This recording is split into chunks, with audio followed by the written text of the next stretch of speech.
Assalamualaikum warahmatullahi wabarakatuh dan salam sejahtera untuk kita semua. Perkenalkan, nama saya Paskaria Aprianti Halawa, NIM 72024442004, kelas pendidikan akuntansi 1C pada program studi S1 pendidikan akuntansi 2020 Universitas Negeri Medan. Pada mata kuliah Perkembangan peserta didik oleh Ibu Pembimbing Ibu Asia SPD MPD agar menjelaskan jawaban soal UTS ujian tengah semester pada mata kuliah perkembangan peserta didik, yaitu mengenai pertumbuhan dan perkembangan khususnya pada remaja. 1. Perkembangan progresif dan berkesinambungan. Perkembangan progresif berarti perubahan yang terjadi bersifat maju, meningkat dan meluas, baik secara kuantitatif fisik maupun kualitatif psikis. Sebagai contohnya yaitu perubahan proporsi dan ukuran fisik dari pendek menjadi tinggi dan dari kecil menjadi besar. Dan juga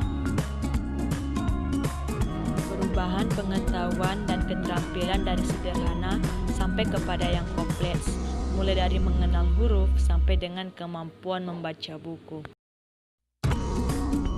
Perkembangan berkesinambungan berarti perubahan pada bagian atau fungsi organisme itu berlangsung secara beraturan atau berurutan, bukan kebetulan dan meloncat-loncat. Sebagai contoh yaitu, untuk dapat berdiri, seorang anak terlebih dahulu harus menguasai tahapan perkembangan sebelumnya, yaitu kemampuan duduk dan merangkak.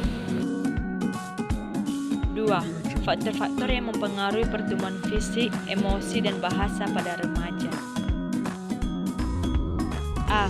Faktor-faktor yang mempengaruhi pertumbuhan fisik remaja terbagi menjadi dua, yaitu faktor internal dan faktor eksternal.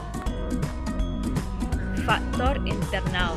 Faktor internal adalah faktor-faktor yang berasal dari dalam diri individu. Yang termasuk ke dalam faktor internal adalah 1. Sifat jasmania yang diwariskan dari orang tuanya. Maksudnya yaitu anak yang ayah dan ibunya bertumbuh tinggi cenderung lebih lekas menjadi tinggi daripada anak yang berasal dari orang tua yang bertumbuh pendek. Dan yang kedua yaitu kematangan. Misalnya, anak berumur 3 bulan diberi makanan yang cukup bergizi supaya pertumbuhan otot kakinya berkembang sehingga mampu untuk berjalan.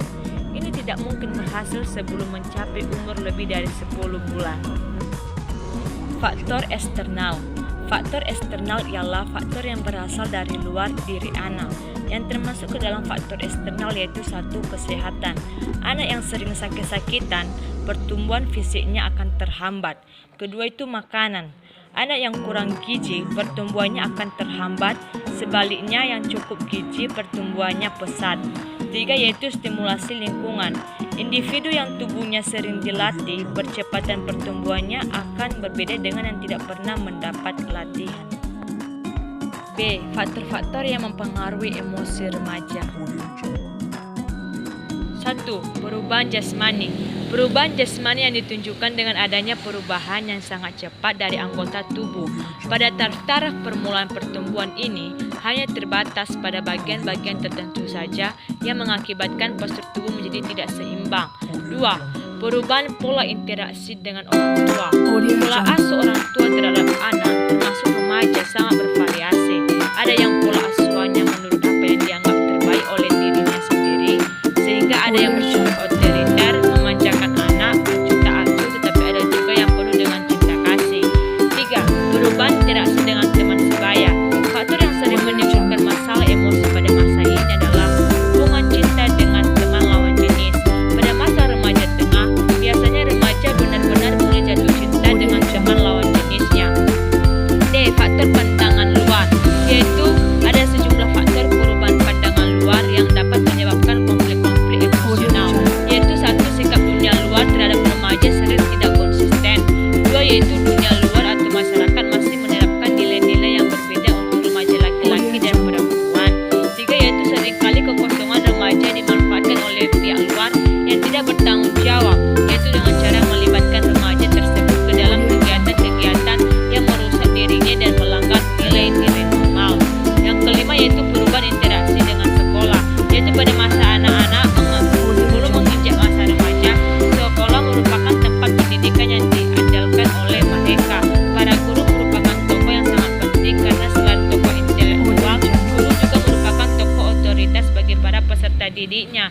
Yang keenam yaitu kematangan emosi. Remaja tidak lagi mengungkapkan amarahnya dengan meledak-ledak, melainkan dengan menggerutu, tidak mau bicara, atau dengan suara keras mengkritik orang-orang yang penuh dengan amarah. 3. Faktor-faktor yang mempengaruhi bahasa remaja. 1. Kondisi. Rendahnya kemampuan kondisi individu akan mempengaruhi cepat lambatnya perkembangan bahasa individu. 2. Pola komunikasi dalam keluarga. Dalam suatu keluarga yang pola komunikasinya banyak arah atau interaksinya relatif demokratis akan mempercepat perkembangan bahasa anggota keluarganya dibandingkan yang menerapkan pola komunikasi sebaliknya. 3. Jumlah anak atau anggota keluarga. Sejumlah keluarga yang memiliki banyak anak atau banyak anggota keluarga, perkembangan bahasa anak lebih cepat karena terjadi komunikasi bervariasi dibandingkan keluarga yang hanya memiliki anak tunggal dan tidak ada anggota keluarga lain selain keluarga inti. 4. Posisi urutan kelahiran. Perkembangan bahasa anak yang posisi urutan kelahiran di tengah akan lebih cepat ketimbang anak sulung atau anak bungsu. Hal ini disebabkan anak tengah memiliki arah komunikasi ke atas maupun ke bawah. Adapun anak sulung hanya memiliki arah komunikasi ke bawah saja dan anak bungsu hanya memiliki arah komunikasi ke atas saja. 5. Kedewibahasan atau bilingualisme. Anak yang dibesarkan dalam keluarga yang menggunakan bahasa yang lebih dari satu akan lebih bagus dan lebih cepat perkembangan bahasanya ketimbang yang hanya menggunakan satu bahasa saja karena anak terbiasa menggunakan bahasa secara bervariasi. Misalnya, di dalam rumah dia menggunakan bahasa Sunda dan di luar rumah dia menggunakan bahasa Indonesia tahap-tahap sebelumnya.